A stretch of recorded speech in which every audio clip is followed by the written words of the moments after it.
Success is no accident. It is hard work, perseverance, learning, studying, sacrifice, and most of all, love of what you're doing and learning to do. This quote is by Brazilian footballer and international legend Pelé, and so true really about sports, where you have to fight many battles to eventually win that medal. India has recorded highest ever tally at the Asian Games 2023, and with that reminding us that with good training and proper encouragement, talented players will excel. We all cheer for them when they win and go on the podium and represent our country, but do we even realize the effort that they put in to reach this far? Watch this video till the end. Avinash Mukund Sable shattered the Asian Games record in men's 3,000-meter steeplechase on 1st October and won the gold medal. But that race to gold glory has come after he had to run past difficulties throughout his life. Born on 13 September 1994 into a family of farmers in Mandwa Beed district in Maharashtra, Sable would walk the 6-kilometer distance between his home and school because there were no transport facilities in the village. So walk and running started early on. He completed his 12th grade and ensured that he ran to stay fit and joined the 5 Mahar Regiment of the Indian Army to provide for his poor family. At that point, it was all about that, no sporting ambitions. Served in various locations like the Siachen Glacier, the deserts of Rajasthan and northeastern state of Sikkim. During his service, he realized the talent that he really had and the opportunities where he could use this potential and turn things around for him. Sable's athletic career began in 2015 when he participated in the inter-army cross-country running at the insistence of fellow army men. He lost 20 kilograms in 3 months before he joined the national camp, where he was trained by Nikolai Censored. However, Sable eventually returned to his original coach Amrish Kumar. And you should see how brilliantly Sable ran the 3,000-meter steeplechase and also winning another silver in 5,000 meters. Subedar Avinash Sable is now also an Asian Games medal winner. From running to school to running to bring India medals on the global athletics stage. Ram Babu was born in Bahura village in Sonbhadra district of Uttar Pradesh. He went to Banaras eventually and had to work as a waiter to manage training and stay cost. Jonathan Selvaraj writes how customers used to taunt Ram Babu when he was working as a waiter and were throwing regularly disrespectful remarks. Ram Babu worked under MG Narega scheme to dig even ditches during COVID-19 pandemic, earning 200 rupees a day because he had to support his poor family. He adds, and I quote him here, "My father is a manual laborer. We don't have any land. Our home got electricity a year ago and my mother still walks 4 kilometers to fetch drinking water." He calls his mother the real inspiration for turning things around for him. He left the waiter job, started to stitch jute bags and eventually moved to Bhopal to train as a race walker instead. And managed to off and on find some veteran Olympian or kind coaches on the way who helped him train and get kits for him. Ram Babu won the bronze medal in 35-kilometer race walk mixed event with Manju Rani. From Sonbhadra in Uttar Pradesh to Hangzhou in China, from life of a daily wager and a waiter disrespected to winning medals and bringing India more glory, Ram Babu clearly walked the talk. Indian shot put thrower Tajinder Pal Singh Toor folded hands, closed his eyes and looked up to the sky when he stood at the podium to receive his gold medal. Possibly a flashback of a time when he almost missed getting all these opportunities, and here's why. Tajinder Pal had no sponsors. Not many believed in his talent. His grandmother then sent him money from Canada and expressed faith in him. So when he qualified for the Asian Games, Toor dedicated the victory to his grandmother who had helped him when he had no sponsorship. Toor won gold at the 2018 Asian Games first and then lost his father to cancer soon after.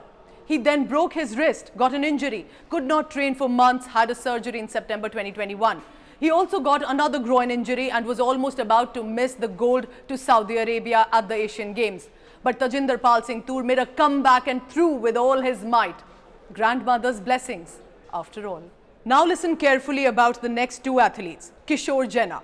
Born to a paddy farmer's family, Kishore Jena is from a village in Puri in Odisha. Jena was initially a volleyball player but had to leave the sport because of his short height of 5 feet 8 inches compared to the usual tall players. Jena needed a certificate to get admission to a sports hostel in Bhubaneswar. When he couldn't procure it, he shifted then to the javelin sport, constantly trying something new to succeed in his life and in sports. But by this time, Jena had already crossed 20 years of age, which may be considered quite late to start any professional sport. But this time in Asian Games 2023, Kishore Jena won the silver medal in javelin throw at Asian Games, very close to Neeraj Chopra's mark, getting us both gold and silver medals. Kishore Jena has now proven by example, age does not matter, past background does not matter as long as one can ensure focus and determination with talent in the game. Jyoti Yaraji from Vishakhapatnam clinched the silver medal in women's 100-meter hurdles category at the Asian Games. Born on 28 August 1999 in Andhra Pradesh, Yaraji knew early on that family has limited means. Her father works as a security guard while her mother works as a domestic help. At the Asian Games in China this week, Jyoti ran her 100-meter hurdles race with all her might, despite a controversy right at start of the race. While the medal was the highlight, viewers also noticed a message written on her back, and I quote it here. "Gautam, this is for you. We miss you." Gautam was Jyoti's senior in school. He had introduced Jyoti Yaraji to athletics. He became a mentor to her, wanted to see her succeed. But sadly, Gautam lost his life in a bike accident just last month. That is days before her big event. As Jyoti Yaraji received her medal in tears on the podium as she held in her hand that message for Gautam. For Kishore Jena and Jyoti Yaraji, only their life was not tough enough. Chinese officials made it tougher specifically for their event right when that event started. China's favorite athlete Yani Wu made a false start at the 100-meter hurdles final. Initially, Wu in lane 4 had a false start. But to everyone's surprise, the officials showed the disqualified card also to Jyoti Yaraji, who was in the adjacent lane. Jyoti put her foot down, looked surprised and shocked, protested against the decision and continued to hold her ground. Now the athletes can participate despite a controversy and are allowed to run the race with decision pending post the race following a review. When the visuals were run in slow-mo, it was clear that she was not at fault. Her bronze medal was updated to silver medal after the Chinese athlete was officially disqualified. One would think this was an isolated incident, but we again saw a similar repeat when India's favourite and golden boy Neeraj Chopra readied for a javelin throw. Neeraj Chopra made his first throw of around 85 meters, but it was considered void due to some technical difficulty leading to a 15-minute delay and extensive discussions on ground. Did the officials lose the landing mark? Did the second athlete throw fast, or was it deliberate? We may never know. But Neeraj Chopra kept his nerves and threw again, eventually winning the gold medal. Neither Chopra nor his 75-year-old coach Klaus Barjonets have ever seen this happen before in the international competition. Then India's Kishore Jena during his second throw was told that the throw is invalidated for crossing the line. Now Jena had to come forth and protest.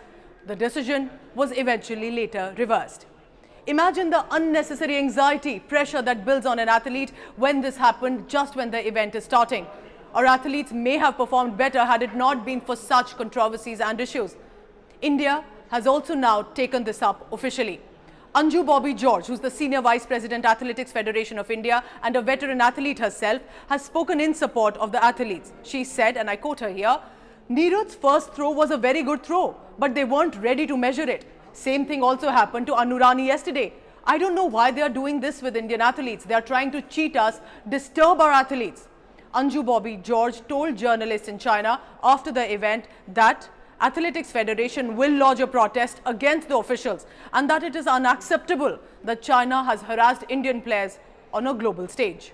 Each one of these stories that I told you about reflects two facts: testament to determination, hard work and an unwavering spirit. No matter what life threw at them, these players tried all steps possible, asked around for help, but continued to work hard till any official help reached them. And then the improved training systems in India now, discovering talent in time and setting goals, giving individual nourishment to the players, and Indians have shown that they can shine on world stage like any other country. It is true that China has won maximum medals at 2023 Asian Games, but it's also true that India has shown the highest medal tally with record gold medals, and the numbers will continue to rise with upcoming Olympics too. I wish them all the very best. Thank you for watching. So I hope now you know the effort that it really takes for a player to be able to win that medal eventually that we all cheer for. Stay tuned because coming up next, more on Homeland with Jessica Goyal. Thank you, Pooja. Well, it's not just Indian players, but in fact Chinese players are too being scrutinized by China. How? Let me tell you. What's wrong with this image? Why did China censor this image? That's China's gold medalist hugging teammate after their women's 100-meter hurdles final at the 19th Asian Games in China. But this didn't go down well with China. China appears to have censored this photograph because of stickers showing the lane numbers forming 6 and 4, seen as a reference to June 4, 1989. Now, June 4, 1989 is the day when Chinese military tanks rolled into the capital Beijing during a bloody crackdown to clear students protesting for democracy at the Tiananmen Square. Beijing tightly controls references to the event, scrubbing all mention of it from the internet within China and moving quickly to erase any reference to it on social media, including even seemingly harmless moments when the numbers 6, 4 and 8, 9 appear together. What's also to be noted is that the race took place on October 1st, which is China's National Day. It's a delicate occasion when the authorities are more vigilant against any signs of dissent that may distract from the celebrations. Reports suggest that Weibo, one of the largest social media platforms, no longer yielded results of the same image, though scattered postings of another photograph showing the two athletes crossing a hurdle with their lane numbers on display can still be found. The photograph cannot be found on Baidu, China's popular search engine, and Google services are blocked in the country. Discussions of the events that took place in Tiananmen Square is highly sensitive in China, with generations of younger Chinese growing up with little to no knowledge about the massacre. Posts relating to the massacres are regularly removed from the internet, which is tightly controlled by the government. All internet platforms are usually heavily censored and scrutinized by China around June 4.